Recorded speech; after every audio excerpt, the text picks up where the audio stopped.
A princesa Diana era a mulher mais famosa do mundo quando morreu 20 anos atrás.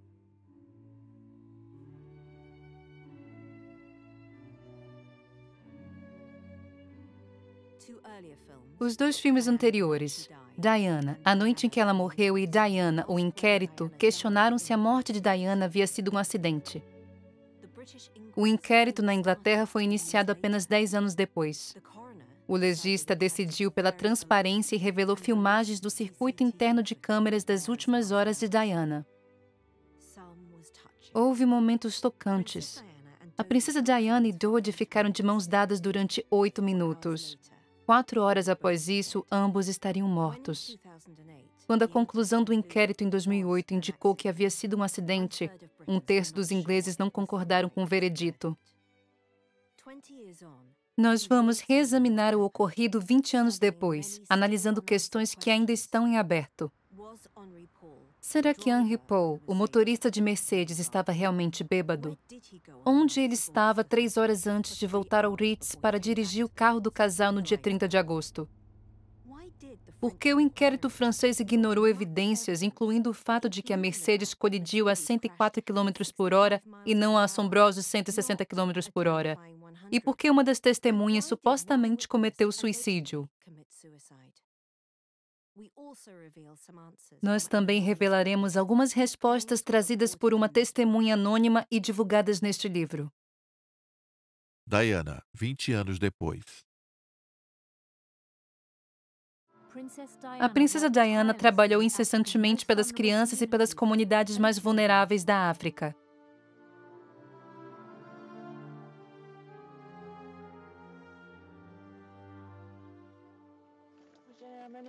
Eu estou apenas tentando chamar a atenção para um problema que está atingindo o mundo todo. Isso é tudo.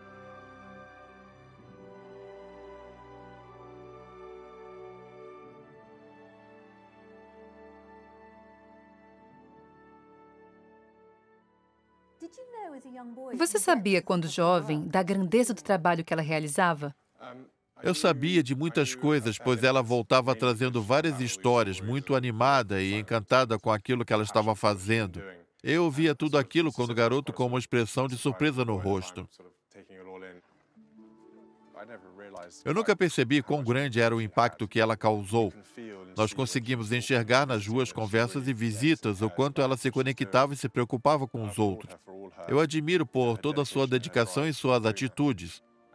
Foram esse entusiasmo e energia contagiantes que deram a mim o amor por causas como essa.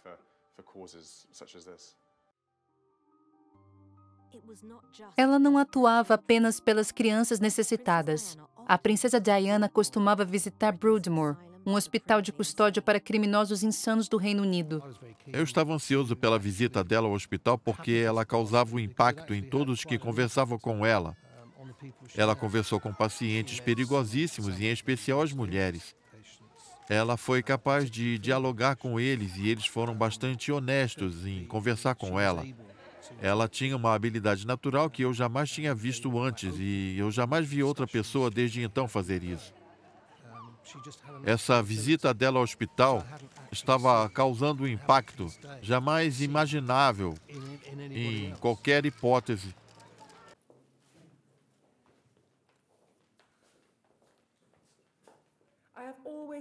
Eu sempre fiquei surpresa com o comprometimento com as equipes que possuem a difícil tarefa de cuidar dos pacientes, alguns deles com transtornos mentais gravíssimos. Tenho certeza de que o centro, com sua unidade acadêmica e a unidade de terapia Fênix, irão aprimorar ainda mais a capacidade do hospital. É com grande prazer que eu inauguro formalmente o Centro Richard Dudd. É uma grande pena que ela não esteja aqui. Todos os dias, dependendo do que eu estou fazendo, eu me pergunto como seria se ela estivesse aqui, o que ela diria, o que ela faria para tentar fazer todos sorrirem. Quem saberia dizer como seriam as coisas ou como seria o mundo se ela ainda estivesse conosco? Por isso são inúmeros os pensamentos e as emoções que eu tenho, especialmente por ter tido tempo de estar ao lado dela em 1993, correndo de um lado para o outro, com o Pato Donald e tudo mais, personagem junto com ela. Hoje eu estou aqui com 31 anos.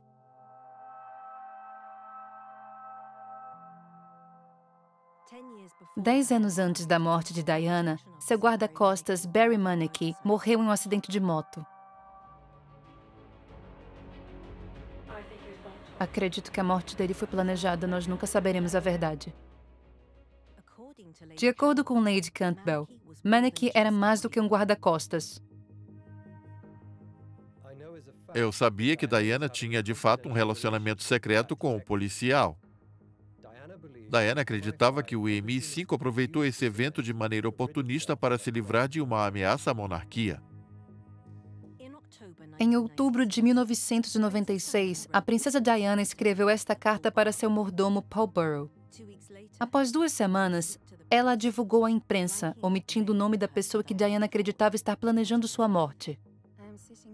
Estou aqui sentada em frente à minha mesa em outubro, querendo que alguém me abrace e me encoraje a ter forças e a manter a cabeça erguida.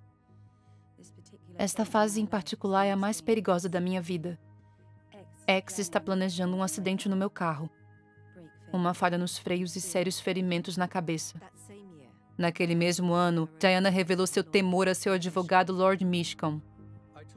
Eu disse a Sua Alteza que, se ela acredita que sua vida está sob ameaça, medidas de segurança, incluindo em relação ao seu carro, devem ser reforçadas.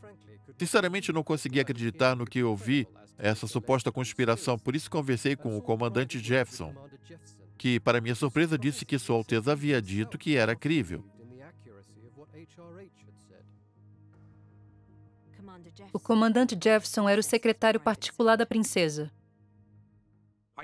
Eu posso dizer com honestidade, por alguém que trabalhou por tanto tempo com Diana e antes disso com seus 2 filhos, que eu a via como uma pessoa muito sensata. Ela enfrentava inúmeras dificuldades em seu trabalho, em sua maioria causadas pela vida pública que ela levava e também por estar em um casamento bastante infeliz. A morte da princesa Diana serviu de inspiração para muitos livros e filmes. O mais famoso deles, A Rainha, criticava a realeza, mas nunca questionou se a colisão havia sido de fato um acidente. Tony Blair sintetizou bem o que todos sentiam. Nossos pensamentos e orações estão com a família da princesa Diana, em especial seus 2 filhos, os 2 garotos. Nossos sentimentos estão com eles. Hoje, a nação inglesa está em estado de choque, de luto. É uma tristeza tão grande que, para nós, é dolorosa.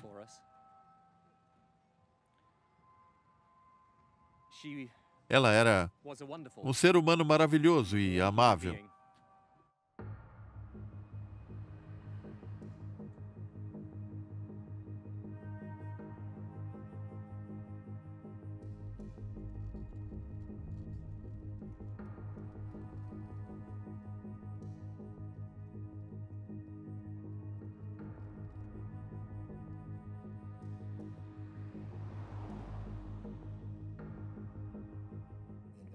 O magistrado da investigação e a acusação queriam encerrar o caso, pois havia muita pressão e era impossível de se chegar à verdade real.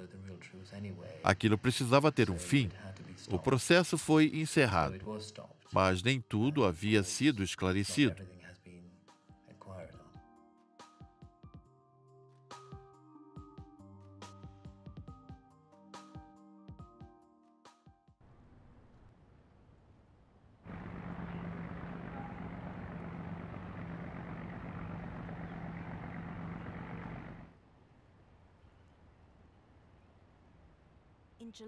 Em julho de 1997, a princesa Diana era uma mulher livre. Ela havia acabado de se divorciar e de encerrar seu relacionamento com o cirurgião cardiovascular Hasnat Khan. Ela passou suas férias com seus filhos no iate que pertencia a Mohammed Al Fayed. 3 semanas depois, ela retornou para lá sozinha.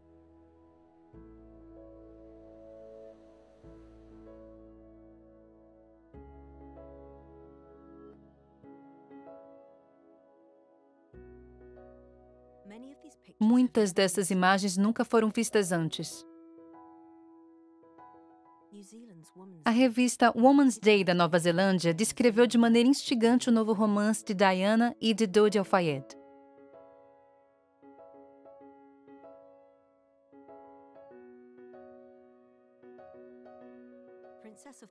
Diana, a princesa do paradoxo, ora fazia poses para as fotos, ora pedia por privacidade. Ela tornou seu novo romance com Dodi Al-Fayed algo bastante público.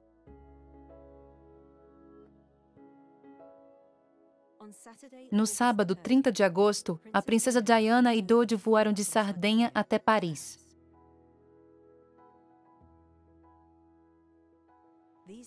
Essas fotos captaram um momento histórico. É possível ver Trevor e Chris Wingfield saindo do avião. Essa foi a primeira vez em que as 4 pessoas que estariam naquele fatídico evento se encontraram. Naquele momento, nós estávamos com os funcionários da alfândega.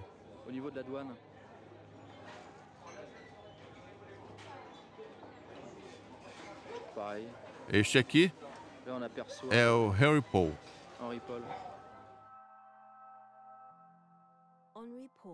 Henry Paul, o chefe de segurança do Hits, era próximo de Dodi. Paul era um motorista e um piloto bem treinado. Henry Paul era o segundo na cadeia de comando da segurança do Hotel Ritz e foi pressionado a atuar como motorista de última hora naquela noite. Ele era um agente do MI6 há muito tempo no tocante ao fornecimento de informações das coisas que aconteciam no Hotel Ritz ao MI6, em troca de dinheiro. Eu vi sua ficha pela primeira vez em 1992 e eu me lembro que ele estava trabalhando para o MI6 alguns anos antes disso.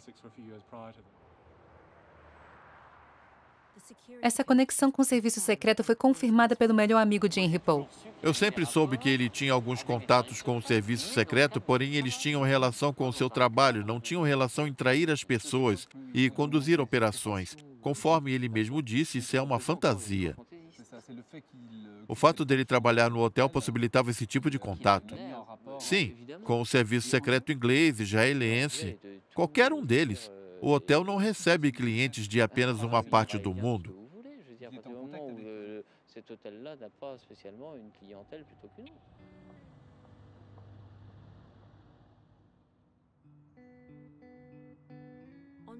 Henry Paul acompanhou Diana e Dodi à Vila Windsor, a mansão onde Edward VIII e a Sra. Simpson moraram em Paris, uma propriedade que foi comprada pelos Al-Fayed.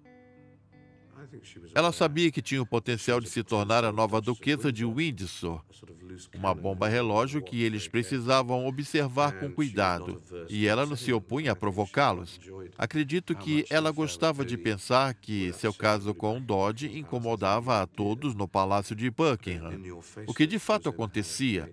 Esse revanchismo fazia parte de sua personalidade. O casal foi de carro ao apartamento de Dodi próximo ao Etoile.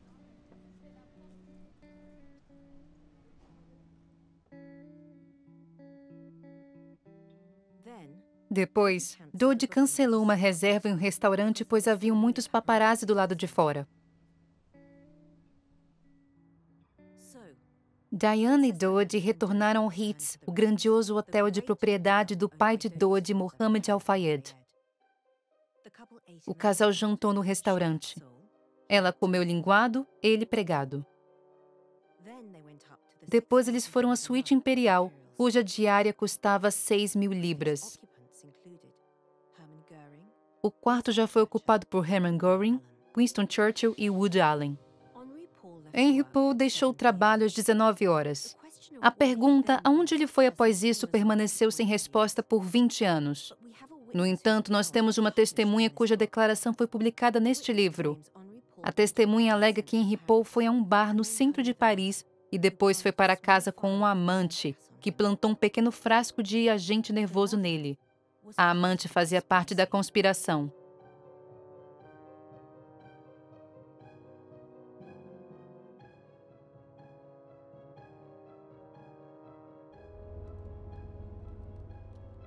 Henry Paul voltou ao Ritz às 22 horas. Quando Henry Paul retorna ao hotel, vemos ele entrando no ambiente com um ar de autoridade típico dele, indo até o bar. Ele foi chamado de volta, não sabemos exatamente por quem, mas ele estava trabalhando. Não sabemos o que ele estava fazendo antes disso. Temos um período de 3 horas em que seu paradeiro era desconhecido. As imagens do circuito interno mostram muitos detalhes das últimas horas da princesa Diana.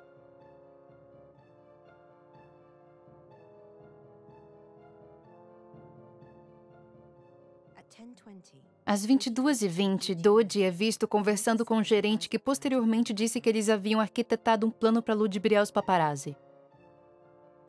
5 minutos depois, Paul acena para o chofer que havia trazido Dodie e Diana de volta ao Ritz.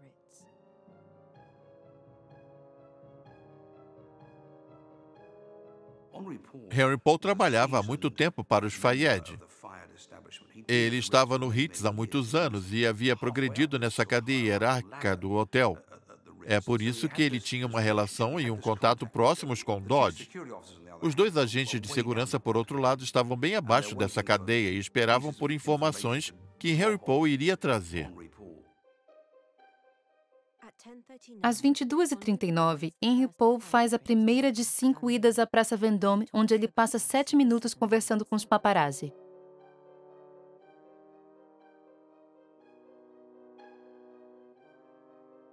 Ele então volta ao bar para terminar seu Ricard, uma bebida feita de erva doce e um dos 2 copos que ele havia bebido naquela noite.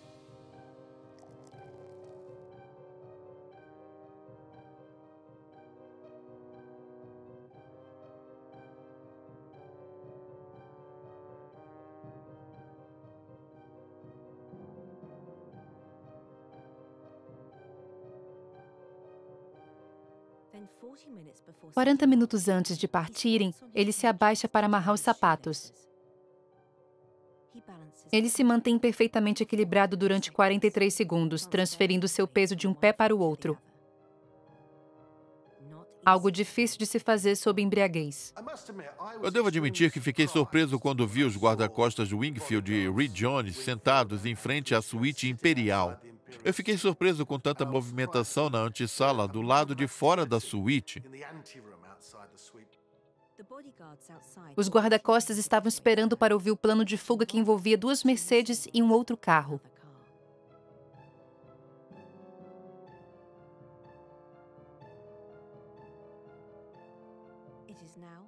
Agora era 23h23.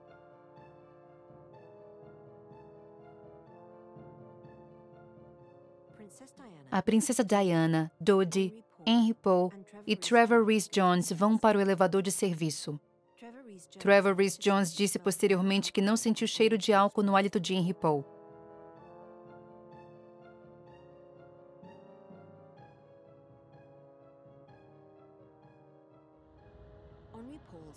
O chefe de Henry Paul no Ritz é também o proprietário da Harrods.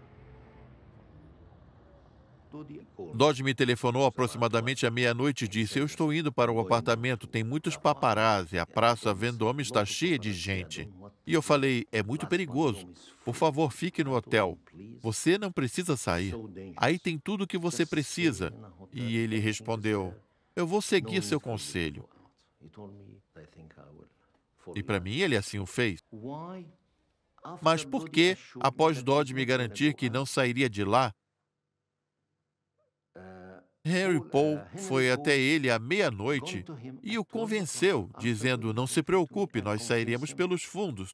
Tudo ficará bem. E eu conheço o caminho. Além disso, você já teve o trabalho de preparar tudo." E fez Dodge mudar de ideia. O Dodge o acompanhou. Ele dizia: "Todos os preparativos já foram feitos, o champanhe e a festa estão prontos." Esta filmagem amadora é o único registro do que estava acontecendo em frente ao hotel. Henry Paul disse aos paparazzi que o casal iria partir em breve na Mercedes que estava ali. O plano então entra em ação. Uma segunda Mercedes para nos fundos do hotel. Finalmente, à 00:20, os 4 deixam o Hotel Ritz. Henry Paul foi quem dirigiu. Usar 2 Mercedes podia não ser um plano digno de James Bond, mas deu ao casal uma vantagem. O caminho mais curto para o apartamento de Dodge era pela Champs-Élysées, porém, na Praça da Concórdia, o carro foi para a esquerda. Eles começaram a se distanciar do seu destino aparente. Mesmo após 20 anos, ninguém sabe por que eles tomaram esse caminho. O fato de eles estarem onde estavam é um mistério, porque há muitas formas diferentes de se chegar ao apartamento aonde estavam indo sem a necessidade de se passar pela Champs-Élysées.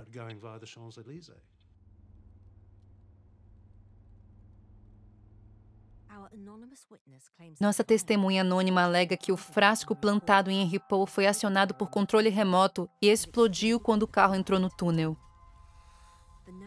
O agente nervoso foi liberado, fazendo Henry Paul perder o controle e bater a Mercedes no 13º pilar do túnel.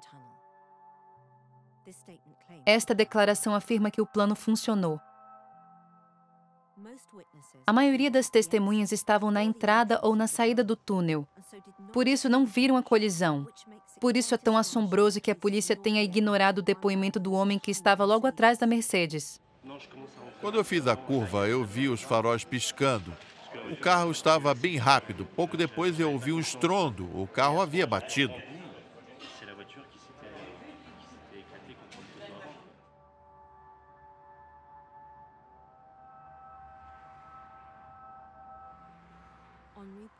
Henry Paul e Dodge Al-Fayed morreram quase instantaneamente.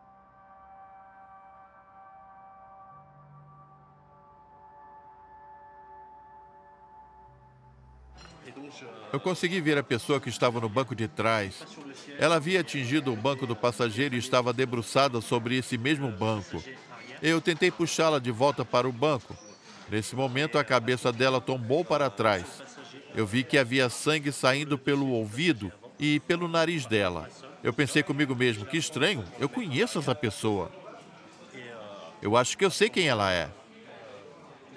Mesmo tentando puxá-la de volta para o banco, aquilo não me saía da cabeça. Para mim, eu conhecia. Com certeza, eu conhecia aquela pessoa. Este é um detalhe que faz a diferença. Como Patel sabia que a princesa Diana estava caída sobre o banco de Trevor Rhys-Jones se ele nunca esteve lá? A princesa Diana foi colocada na ambulância ainda com vida à 00:40. Ela parou 2 vezes sua viagem de 5 quilômetros, que durou cerca de 70 minutos. Foi divulgado à imprensa que as paradas foram necessárias porque a pressão sanguínea da princesa estava baixa.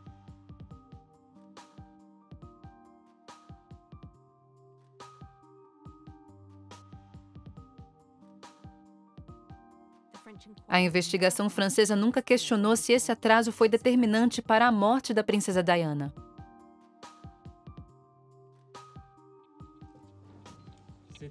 Nessa noite, a princesa de Gales foi vítima de um acidente de carro em alta velocidade. O serviço de ambulâncias de Paris socorreu-a e tentou ressuscitá-la imediatamente.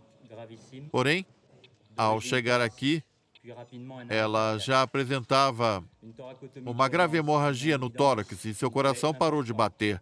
Uma toractonomia revelou que sua veia pulmonar esquerda apresentava uma ruptura grave. Apesar de termos fechado o ferimento e dela ter recebido massagem cardíaca externa e interna, durante 2 horas não conseguimos restaurar a sua atividade circulatória e constatamos sua morte às 4 horas.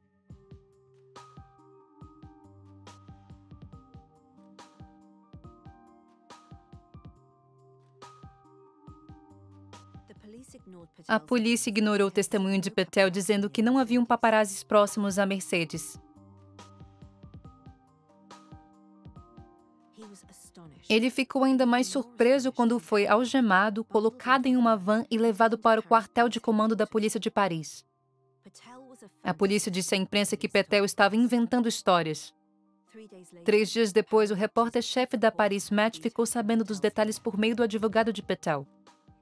Eu sei sobre Patel, que foi à delegacia de polícia e ele foi interrogado pela brigada criminal e sei quem o interrogou. Eu sei exatamente quem o interrogou. Em 2003, o advogado de Patel disse que a polícia se comportou de maneira estranha. Eles até mesmo perderam um testemunho que seu cliente havia dado. Como ele foi à polícia, deveria haver um registro da sua declaração, mas esse registro não existe. Ele nunca foi feito. Simplesmente não foi feito. O que te faz pensar? Isso me deixa atônito por inúmeras razões. Eu sempre acreditei que o Sr. Patel estava falando a verdade. Eu não entendo por que as evidências que ele trouxe foram ignoradas. O chefe de segurança da Harrods trabalhou na Scotland Yard durante 26 anos. Eu também fiquei espantado quando soube pelas filmagens de TV que a polícia francesa não havia isolado o túnel para preservar as provas. Tenha sido esse um acidente de trânsito ou não, algo dessa magnitude envolvendo Diana, a princesa de Gales, deveria ter sido suficiente para a interdição. Estas imagens extraordinárias são daquela noite. Eu estive no túnel às 7 da manhã. Eu tinha certeza que estaria fechado, porém ele estava completamente aberto. Eu fiquei espantado. Diana esteve aqui e morreu? Isso é algo relevante. É alguma coisa que deveria ter uma preocupação maior em relação ao caso. Eu tinha certeza de que a polícia fecharia o local por vários dias. Porém, às 7 da manhã, ele já estava aberto. Sem nenhuma explicação. Pouco antes do amanhecer, o túnel foi lavado com solvente industrial. Essa é uma péssima forma de preservar os vestígios forenses. Se houvesse algum resquício de um frasco quebrado, as chances de encontrá-los eram mínimas. Ao saber das mortes, a revista Woman's Day da Nova Zelândia decidiu não publicar os segredos do romance deles. O príncipe Charles foi até Paris para buscar o corpo e, apesar de Diana não ser mais uma integrante da família real, ele insistiu que o caixão fosse coberto com o estandarte real.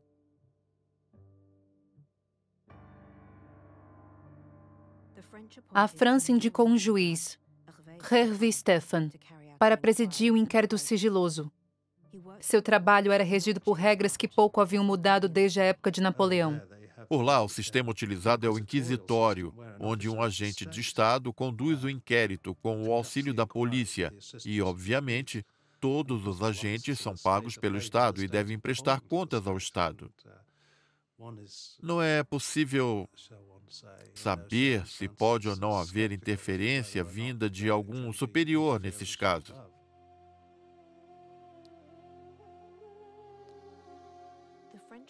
A polícia francesa realizou uma investigação, mas ela foi mantida em total sigilo, segundo um conhecido fotógrafo. Eles realizaram sua própria investigação, porém eles sofreram pressão dos superiores que os mandaram abafar o caso. Eles ficaram chateados com isso porque eles haviam feito o inquérito e era trabalho deles. Eles não gostaram de ser pressionados quando estão apenas fazendo o seu trabalho honestamente. Mas, 36 horas após a colisão, a polícia francesa alterou drasticamente a sua narrativa. Boa noite. A promotoria de Paris declarou hoje que o motorista do carro em que a princesa Diana foi fatalmente ferida tinha níveis ilegais de álcool no sangue. O nível de álcool em seu sangue era 3 vezes maior que o limite francês e 2 vezes maior que o limite inglês. Menos de 24 horas após a colisão, foi anunciado que o motorista estava embriagado, que estava bêbado como um porco, era responsável por estar dirigindo a 192 km por hora. Ele já sabia naquela época que a sua declaração era falsa, e hoje temos certeza que eram falsas. Um dos motivos para isso é que a afirmação de que o motorista estava embriagado foi feita antes de terem coletado as amostras de Harry Paul, que estavam completamente para análise ainda. Mesmo não tendo sido o relatório completo da análise, foi feito um anúncio que ele estava altamente embriagado. A Mercedes recebeu um pagamento de 250 mil libras para realizar testes de colisão. Porém, os peritos não receberam permissão para inspecionar os veículos. Eles também não viram uma foto que poderia ter facilmente indicado a velocidade, conforme Chauvet ouviu da polícia de trânsito. Havia um policial que estava aborrecido com a pressão e me disse: "Eu vou te mostrar algo, e se alguma coisa de ruim acontecer, talvez eu esqueça essa foto na minha sala e você pode ficar com ela."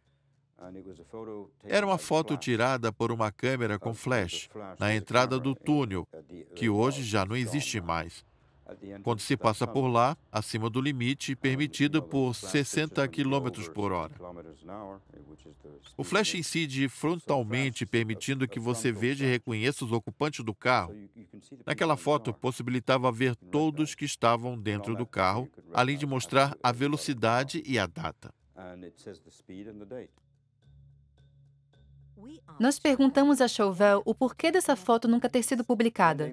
Quando falaram sobre isso com a imprensa, a explicação oficial foi que o flash não estava funcionando naquele dia. Porém, foi descoberto que o motorista que passou por lá 5 ou 10 minutos antes recebeu uma multa em sua casa 15 dias depois.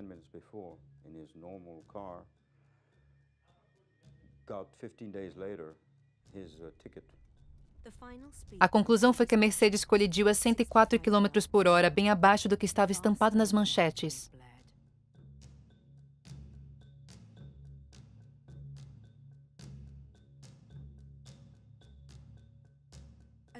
Além da velocidade, outro ponto-chave era: Henry Paul estaria embriagado?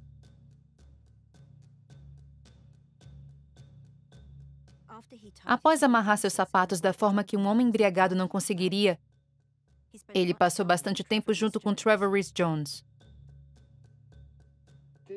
Trevor Rees-Jones recebeu de alguma forma que Henry Paul estivesse embriagado? Não, de forma alguma. Ele, na realidade, não tinha permitido de nenhuma maneira que alguém aparentemente bêbado dirigisse o carro. Esse era seu trabalho, garantir que o casal estivesse em segurança.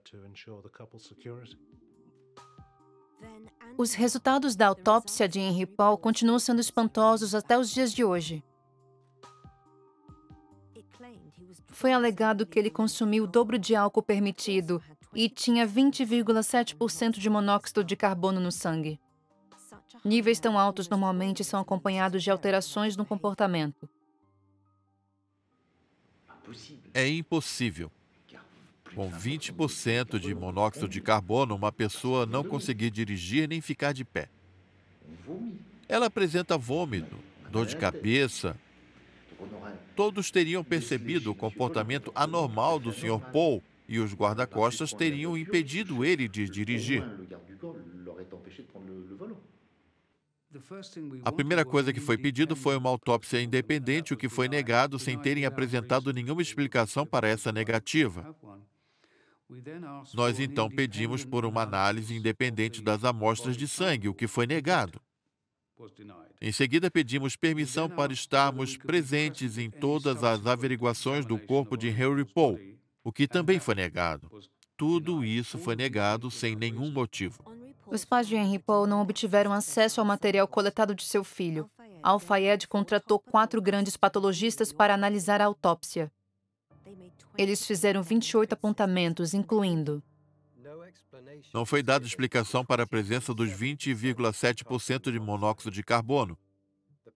Os patologistas continuam a apresentar argumentos sem nenhum rigor ou validação científica. O juiz francês disse que o sangue era o grande mistério do caso, porém ele se limitou a essa declaração. 17 dias após a colisão, um novo elemento surgiu. A polícia anunciou que havia encontrado fragmentos de um Fiat Uno branco dentro do túnel. Eles alegaram que o Fiat estava à frente da Mercedes e foi o causador da colisão.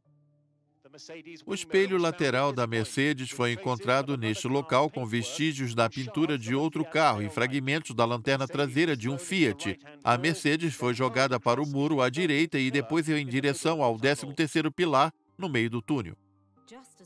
A polícia, assim como não conseguiu descobrir onde Henry Paul havia estado antes de voltar ao Ritz, também não conseguiu encontrar o Fiat Uno. Os detetives particulares de Al-Fayed conseguiram. Foi por meio de um diligente processo de investigação que descobrimos que, um mês após a colisão, James Anderson havia vendido seu Fiat Uno a um revendedor local. Nossa equipe foi até esse revendedor e encontrou o carro. Ele possuía uma lanterna traseira nova, o que sugere que aquela era a lanterna que foi quebrada. A polícia foi contatada quando o Fiat foi encontrado e a nossa equipe foi presa pela polícia por interferir na investigação deles. O carro pertencia ao famoso paparazzi James Anderson. Durante o verão, Anderson, que possuía conexões com políticos do alto escalão, tirou inúmeras fotos da princesa Diana.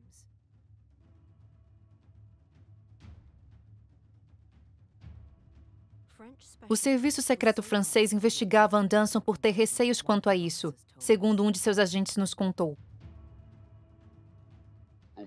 Nós descobrimos em agosto de 1997 que ele esteve no mesmo iate em que Diana e Al-Fayed estiveram. É algo incomum para um jornalista, e não apenas por alguns momentos, mas por 2 ou 3 dias. Foi o que ouvimos de uma fonte confiável. Realmente ele estava com eles.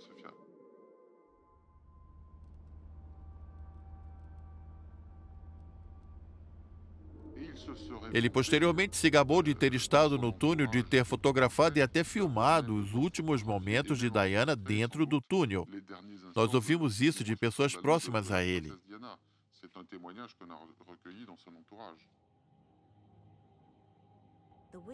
A viúva de um de seus amigos disse para nós que ele se gabou de ter estado no local.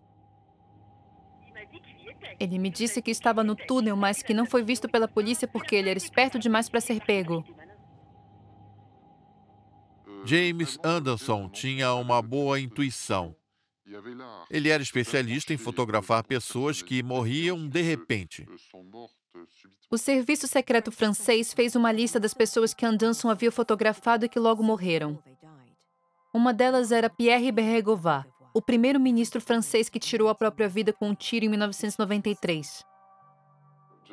Eu acredito que James Anderson não trabalhava sozinho. É provável que ele obedecia ou era manipulado por um ou mais serviços de segurança ou um grupo, cuja missão em algum momento era eliminar, perseguir ou trazer prejuízos a certos indivíduos. Anderson era quem coletava informações.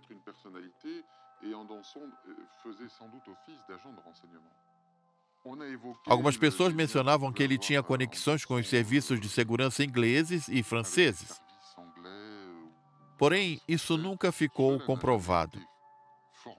Essa hipótese, no entanto, não pode ser ignorada. Anderson supostamente cometeu suicídio ateando fogo em si mesmo e em seu carro neste terreno pertencente ao exército. Ele não deixou nenhuma carta. Seu corpo foi encontrado por soldados franceses. Muitos acharam que ele havia sido assassinado.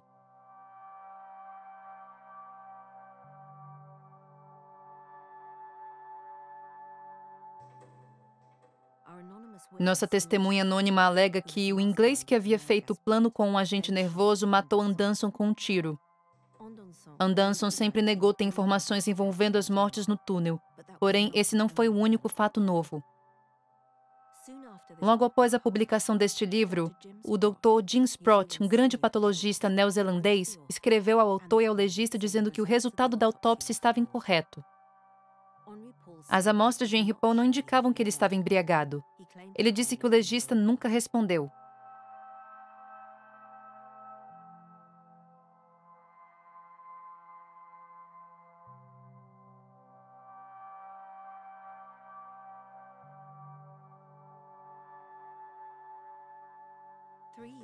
Todos esperavam que 3 anos após a morte da princesa Diana, um inquérito seria iniciado na Inglaterra.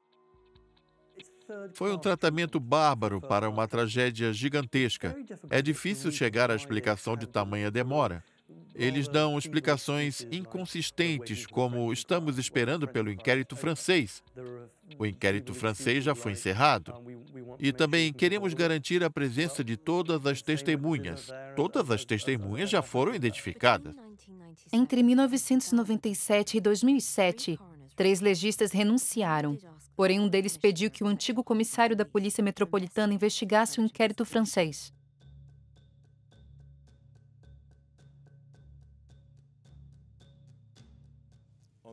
A partir das evidências disponíveis hoje, não houve uma conspiração para assassinar nenhum dos ocupantes do carro. Nós passamos 3 semanas dentro do MI6, verificando documentos, indo aonde quiséssemos e examinando seus registros de uma maneira que nunca antes havia sido permitida no país. Não encontramos nenhuma informação vinda de Henry Paul.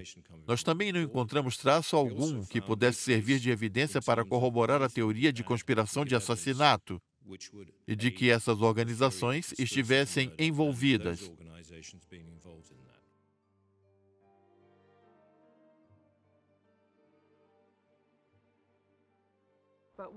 Pudemos ver claramente que não era apenas a imprensa britânica que estava lá. Havia italianos, franceses e alemães nos apoiando. Esse é um grande evento internacional. Eu sei o que aconteceu com eles.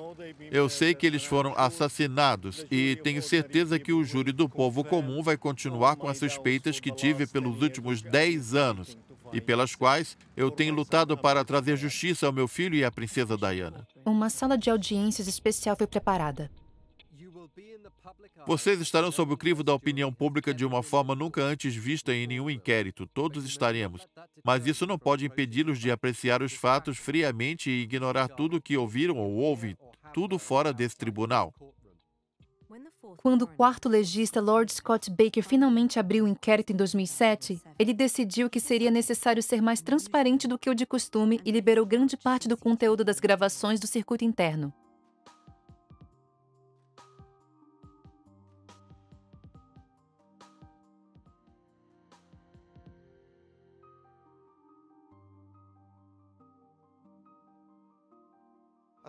As imagens reveladas pelo legista são muito interessantes porque podemos ver o que aconteceu com Diana segundo a segundo, pouco antes dela morrer. De certa forma, isso é assustador. William e Harry querem que esse inquérito seja transparente, o mais célere possível. Se com transparente eles querem dizer minucioso, não há dúvidas que o legista cumpre esse papel. Como já vimos, mas quanto à celeridade, creio que não seria apropriado sacrificar a qualidade em nome da velocidade. Se nós já esperamos por tanto tempo, então que leve o tempo que for necessário, principalmente na reta final. Acredito que havia uma expectativa de que algo grande aconteceria no primeiro dia. Porém, o legista deu início à sua declaração aberta e todos ficaram em silêncio, porque ele não deu apenas uma breve descrição dos fatos incontestáveis. Ele começou a falar sobre as evidências e a dar suas opiniões de maneira velada, mas eram de fato suas opiniões. Mohammed ficou surpreso com isso, assim como nossos advogados, o que serve para mostrar que desde o primeiro momento o fenômeno Diana e esse processo que a envolve ainda tem o poder de surpreender. Uma revelação nos levou de volta aos temores que a princesa Diana expressou ao seu advogado um ano antes de morrer. Algumas semanas antes da colisão, Lord Mishcon, que foi o advogado de Diana, se encontrou com Diana e ela expressou alguns temores profundos que tinha, especialmente quanto à sua vida e como ela temia que poderia ser eliminada em uma batida de carro feita para parecer um acidente. Ele ficou tão preocupado por essa conversa após o carro ter batido em Paris que ele escreveu sobre isso e entregou suas anotações à polícia. A polícia inglesa deveria tê-las entregado aos franceses, porém eles não o fizeram, eles as ignoraram. Esse fato ficou conhecido somente em 2003, quando veio a público um caso similar envolvendo esse mesmo temor, a chamada Carta de Burrow. Foi só então que descobrimos que Lord Mishcon havia feito essas anotações e as entregado à polícia inglesa, que não fez nada quanto a ela. A polícia precisa dar explicações sobre a conduta deles nesse caso.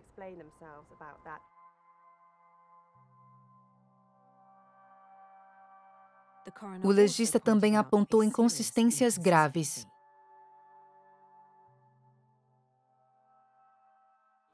Há uma discrepância aparente entre o que Lord Stevens disse aos pais de Harry Poe quando se reuniu com eles em Paris no dia 8 de novembro de 2006 e o que ele disse ao relatório de Operação Paget, algumas semanas depois. No dia 8 de novembro de 2006, Lord Stevens foi até os pais de Henry Poe e disse: "Não se preocupem, seu filho não estava dirigindo o carro bêbado." Segundo soubemos algumas semanas após a Operação Paget ser divulgada, ele havia dito que o Henry Poe estava 3 vezes acima do limite permitido e, se estivesse vivo, teria sido processado por direção perigosa. Então, há 3 hipóteses para essa discrepância que está registrada nos relatórios policiais e, por isso, ele não pode negar que a conversa ocorreu. As 3 hipóteses são: a primeira é que ele não tinha conhecimento do conteúdo do seu próprio relatório, que, dado o custo de 3,7 milhões de libras de dinheiro público, seria um enorme escândalo. A segunda é que ele mentiu para os pais de Henry Poe, que é estarrecedor. E a terceira é que algo aconteceu entre 8 de novembro e a publicação do relatório da Operação Paget, que de alguma forma fez ele mudar de opinião. É isso que o inquérito precisa avaliar.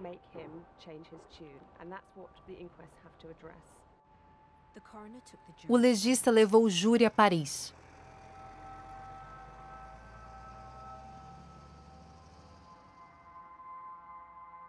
Após 10 meses, o júri ressaltou o fato de que a princesa Diana não estava usando o cinto de segurança e votou 9-2 para culpar Henry Poe, apesar das falhas nas evidências que indicavam que ele estava embriagado.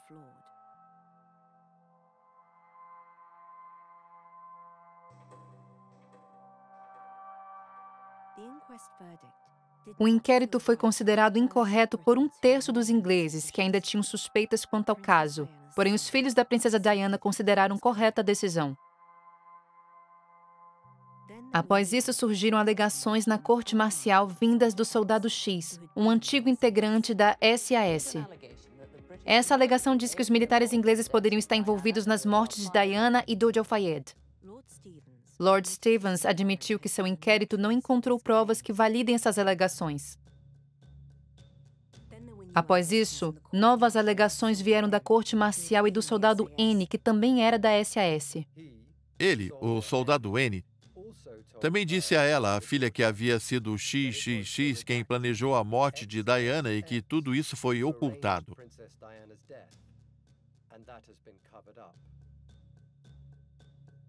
Os pais do soldado N alegaram que foram ameaçados para não revelar o que ele havia contado.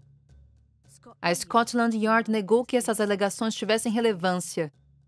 Porém, as alegações feitas por nossa testemunha anônima nunca foram investigadas formalmente.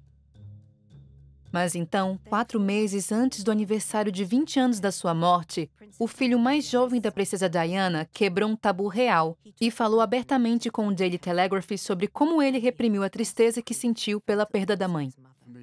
Se você observar especificamente o fato de que eu perdi minha mãe quando tinha 12 anos de uma maneira tão publicizada quanto foi, tudo o que acontece quando se está sob os holofotes e decorrente dessa posição e da pressão que a cerca. Depois disso, indo para o Afeganistão e depois trabalhando na unidade de recuperação de pessoas, com todos esses soldados e acompanhando das dificuldades dele, qualquer pessoa diria: deve haver alguma coisa errada com você. Não tem como você ser totalmente normal, deve haver algo errado. Em meio a isso tudo, eu escondi a minha cabeça debaixo da terra durante muitos anos. Eu posso dizer com segurança que ter perdido minha mãe aos 12 anos por conta disso, ter reprimido as minhas emoções durante os últimos 20 anos, teve sérias consequências, não apenas na minha vida pessoal, mas também no meu trabalho. Foi somente 3 anos atrás que isso tudo mudou por meio do apoio dado pelo meu irmão e pelas pessoas que me diziam: você precisa encarar isso de frente. Não é normal pensar que nada está te afetando. A minha forma de lidar com isso era enterrando minha cabeça no chão e me recusando a pensar na minha mãe, porque eu pensava: qual a utilidade disso? Isso vai te levar a quê? Isso só vai te deixar triste e não vai trazê-la de volta. A minha perspectiva emocional era de não deixe suas emoções interferirem em nada. É por essa razão que quando eu tinha 20, 25 ou 28 anos, eu andava por ali pensando: a vida é ótima, está tudo bem com a minha vida. Era isso que acontecia. Depois disso, eu tive algumas conversas onde, de repente, essa tristeza, e que eu nunca processei, começou a transbordar e eu pensei: existem sim muitas coisas com as quais preciso lidar. A honestidade do príncipe Harry é muito marcante pelo fato de que a família real oculta os problemas que tem com a saúde mental. Primos da falecida rainha-mãe foram secretamente trancados em asilos durante grande parte de suas vidas. Isso dificultou as campanhas da princesa Diana em prol das pessoas com transtornos mentais. Os 2 filhos da princesa Diana hoje a deixariam orgulhosa por manterem a sua memória viva ao trabalhar em prol das crianças, da saúde mental e contra as minas terrestres. Mas mesmo após 20 anos, ainda existem teorias da conspiração e perguntas sem respostas sobre a sua morte.